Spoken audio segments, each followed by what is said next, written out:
السلام عليكم ورحمة الله تعالى وبركاته. الدرس الثامن، مايكروسوفت أوفيس 2007. الوورد. مايكروسوفت أوفيس 2007 هو المفضل لدي بواجهته الجميلة ومميزاته العديدة.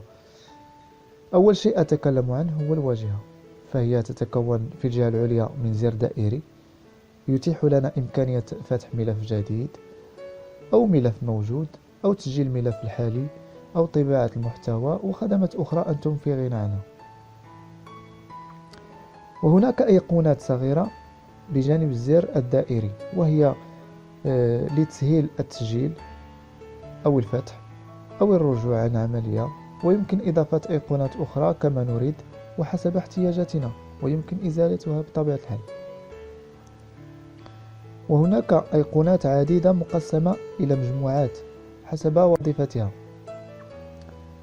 فهذا الجزء مخصص للنسخ واللصق، والمكنسة التي ترونها لها دور مهم، فهي تعيد كل التغيرات المحدثة على كلمة أو جملة وتطبقها على كلمة أو جملة أو المحتوى بأكمله دون تكرار كل العمليات يدويا. وهذا الجزء مخصص لتكبير وتصغير الكتابة وشكلها ولونها إلى آخره. أما هذا الجزء فهو مخصص لمنح الكتابة أو شكلها، إما عوارض أو مرقبة، والمسافة بين الأسطر، وأمور أخرى يمكن اكتشافها بنفسك. وهذا الجزء مخصص لتغيير المحتوى بأكمله على حسب ذوقك، فهناك العديد من التيمات. والجزء الأخير في هذه المجموعة هو البحث أو البحث والتعويض، وهو مهم جدا، حيث يمكن البحث عن كلمة توجد مثلا 100 مرة وتعويضها بكلمة أخرى بضغطة واحدة فقط. المجموعة الثانية انسيرسيون، بها كذلك العديد من الأيقونات، وهي لإضافة أشكال أو منحنيات أو روابط أو إضافة جدول أو مساحة نصية أو كتاب بأشكال رائعة لتزيين المحتوى، وكذلك إضافة رموز لن تجدها بلوحة المفاتيح وأشياء أخرى عديدة. ميزون باج، هذه المجموعة خاصة بتعديل الشكل النهائي للمحتوى قبل الطباعة، مثلا كتحديد مكان الكتابة، تضييق أو توسيع حيز الكتابة، أو تغيير منحى الورقة مائلة أو بشكل طويل، أو تحديد شكل الأوراق التي ستطبع عليها، أكات أو أطروى أو ظرف أو ملف إلى آخره. وهناك أمور أخرى من الأفضل أن تكتشفها بنفسك. المجموعة ريفيرونس، وهي من أجل إنشاء فهرس مثلا أو ترقيم الصفحات، وأمور أخرى كذلك خاصة بالكتب. بيبلوبوستاج، وهو أهم شيء في الوورد، سأتكلم عنه في آخر الفيديو مع إعطاء مثال. المجموعة ريفيزيون، لتصحيح الأخطاء الموجودة بالمحتوى أو إضافة أشياء أخرى كالتعاليق، وربما لن تحتاج هذه المجموعة.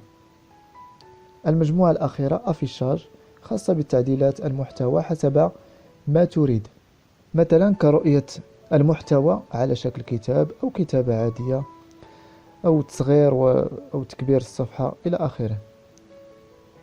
بيبلوبوستاج، الإنشاء وطباعة رسائل نموذجية، وسأعطي مثال باستخدام بيانات من الإكسل.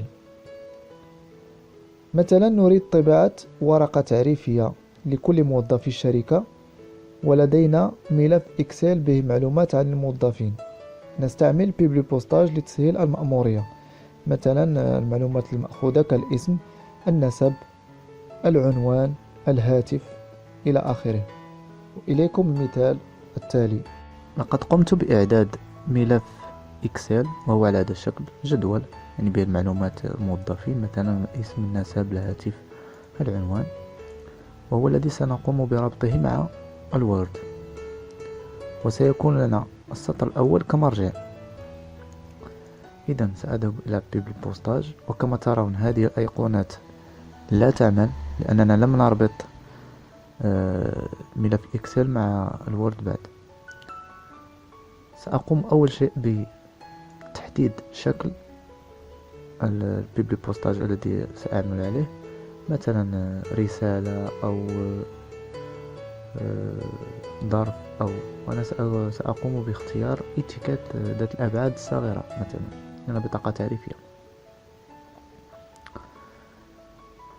سأقوم باختيار مثلا كارت فيزيت ذات الأبعاد الصغيرة كما ترون هكذا. إذن الورقة ستعطيني 10 بطائق تعريفية للموظفين. ثاني شيء سأربط الملف الذي أعددته.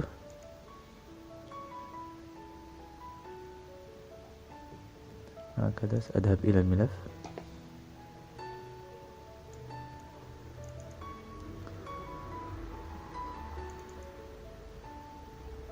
موظفين، وهذا السطر يقول لنا بأن السطر الأول سيكون كمرجع للمعلومات. إذن la première ligne de données contient les en-têtes de colonne. هكذا الورقة ستكون. إذن سأكتب معلومات بطاقة تعريفية مثلا الاسم،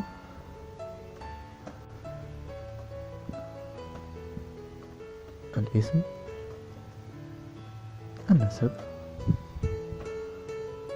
وهذا مثال فقط، يعني ممكن إضافة معلومات أخرى، الهاتف والعنوان. إذن هذه هي المعلومات الأربع التي سأحتاج إليها. سأقوم بعد التعديلات على الكتابة، مثلا سأختار أحد التيمات، مثلا هذه. أرجع الكتابة إلى اليمين هنا بالعربية. كما ترون في بيبلي بوستاج بعدما ربطنا ملف إكسل مع الوورد، لقد أضيف لنا هذا الجانب، أصبحت تعمل. إذن الاسم سأضع الاسم في هذا المكان، كذلك النسب في هذا المكان، وهذه ستكون كمتغيرات، يعني الهاتف،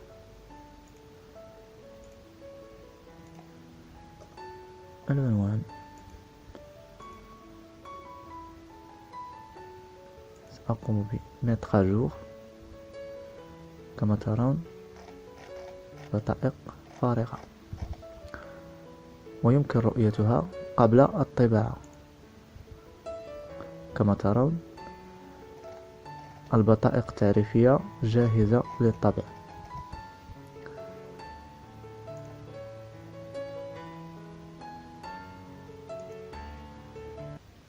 وها هي الحالة النهائية قبل الطبع.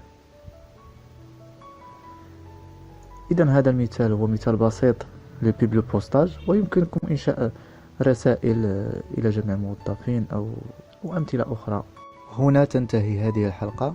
دمتم في رعاية الله، إلى الحلقة القادمة إن شاء الله.